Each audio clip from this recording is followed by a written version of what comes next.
Okay, opening day. Forget the smell of fresh-cut grass and the crack of the bat for just a second. Let's talk about the real pressure, setting that very first fantasy lineup.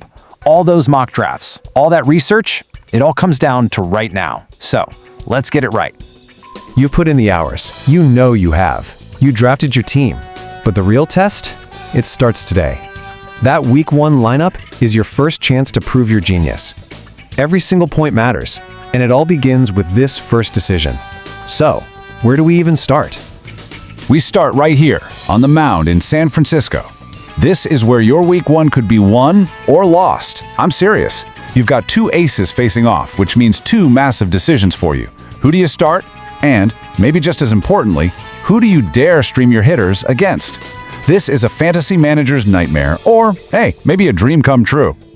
So check this out, because we've got two completely different stories heading into opening day. On one hand, you've got Logan Webb, who looked absolutely unhittable in the World Baseball Classic, a true ace on the world stage. But then, his last spring start, a total disaster. So what do you do with that? Is it a red flag, or was he just getting the jitters out? And then you've got Max Fried. He was all over the place with his control, but look at that pitch count, 82 pitches. The Yankees are clearly ready to just take the training wheels off and let him go. Two elite arms, two very, very different final dress rehearsals. Okay, let's just cut through the noise for a second and look at the cold, hard numbers. The projections, well, they give Max Fried a slight edge in fantasy points, which is basically the all-in-one score we're all chasing, right? He's also got a slightly better shot at getting that all-important W next to his name. But, and here's the twist, the projections actually see Webb going a little deeper into the game. See what I mean? This is a razor-thin matchup, and every little detail matters. We just threw a few of those key metrics at you, but let's make sure we're all on the same page. Think of this as a quick decoder ring for these projections. It'll give you the confidence to make the right call. First up is FPTS, fantasy points. This is the big one. It takes everything, wins, strikeouts, earned runs, you name it, and it boils it all down into one single number that predicts how a player is going to do today. It is our North Star. Next, what percent, or win probability. This one's crucial because in most standard leagues, a pitcher getting the win gives you a huge fantasy point boost. This number tells you just how likely the projections think that is to happen.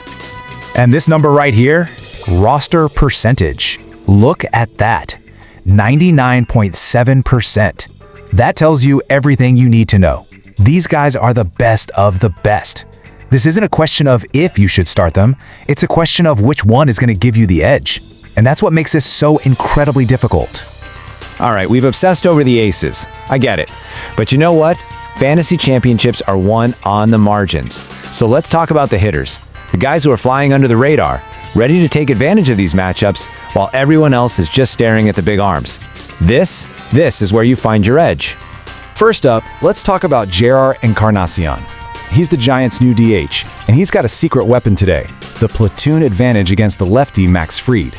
Now, Oracle Park might not be a home run paradise for right-handed hitters, but it's a great park to rack up hits.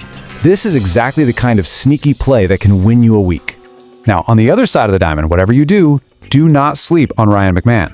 Yeah, the numbers tell you he mashes right-handed pitching, which is exactly what he'll see from Logan Webb. But here's the intangible. McMahon knows Webb. He's seen him before, and he knows this ballpark inside and out. That's an advantage you just can't find in a spreadsheet. Okay, we've broken down the pitchers, we've found our sleeper hitters, it's time to put it all together. Here is your final briefing before you go and lock in that lineup. So here's the bottom line. Trust what you saw from Logan Webb on the world stage, not in one shaky spring outing. For Max Fried, know he can go deep, but that lineup is absolutely stacked with right-handed bats. And please don't forget our streamers. Encarnacion's got that beautiful platoon advantage, and McMahon has the history and the park factors working for him, especially for lefties trying to leg out extra base hits. The analysis is done. The data is all on the table. Now, it's on you, manager. The points are just sitting there, waiting for you to take them, and the clock is ticking. You have all the intel. Go set that winning lineup.